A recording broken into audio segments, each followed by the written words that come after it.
Now is Defence and Foreign Affairs Editor at The Telegraph, Con Cochran. Con, thank you very much for joining me this Sunday lunchtime. Now, this is a very scary story for everyone to wake up to. How scared should we be?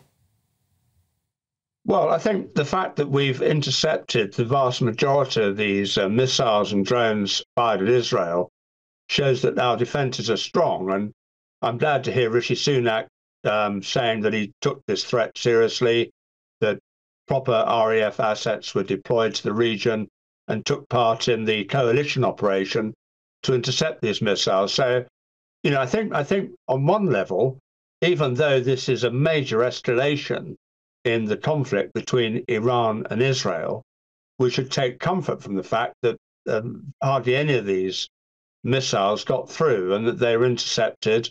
And I think the one that did get through just caused minor damage at an Israeli airbase. So, but I mean, there's no mistaking, Dawn, that this is a major escalation.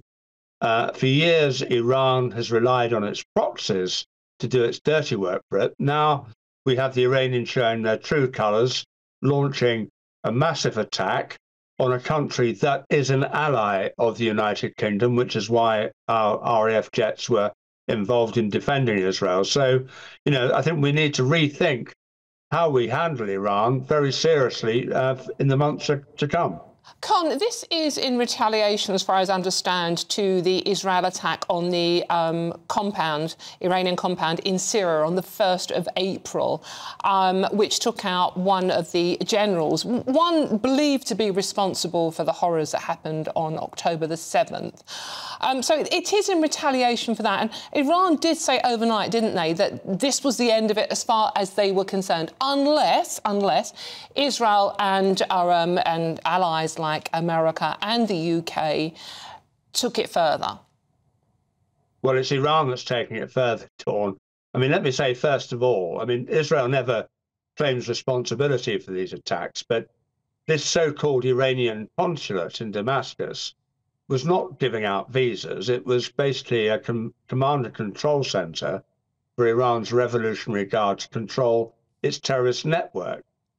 Which is why the people killed in this strike were all Iranian military personnel. They work for a unit called the Quds Force, which supervises groups like Hezbollah in southern Lebanon, which we regard as a terrorist organization, Hamas in Gaza, another terrorist organization. So this is not just a diplomatic mission.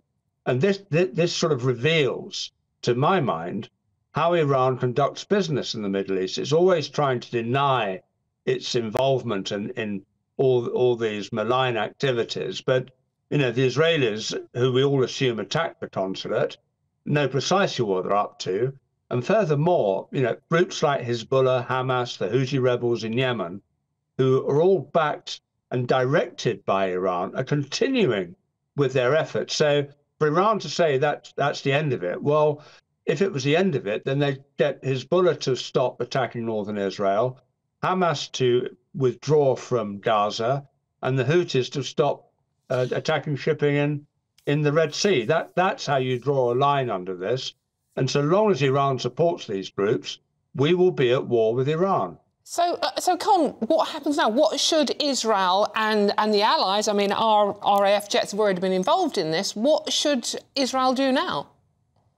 Well, I mean, what they will be looking to do, as in any military conflict, is to degrade Iran's capabilities to carry on attacking Israel and its allies.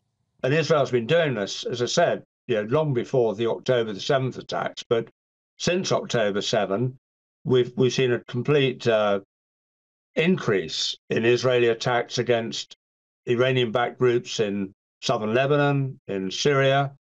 And I think that they will continue. And I think the big question is whether Israel actually conducts attacks against Iran itself. And the Israelis will think they've got every right to do that now they've been attacked.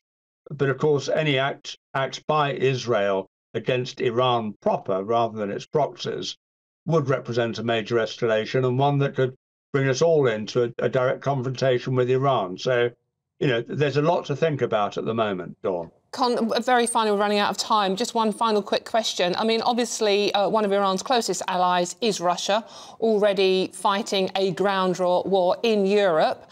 What does it mean for the Russian and indeed the Chinese situation? Well, what you're getting, Dawn, is almost a new axis of evil, if you can call it that. You've got Iran, Russia, China, and North Korea. All of these are sort of autocratic states or dictatorships. They are all pooling resources to unite in confronting, Western democracies around the world. So I just think, this is a wake-up call for us. Rather than trying to engage with the Iranians and try and encourage them to improve their behavior, which has been our policy for the last 30 years, we've got to take the gloves off, see Iran for what it is.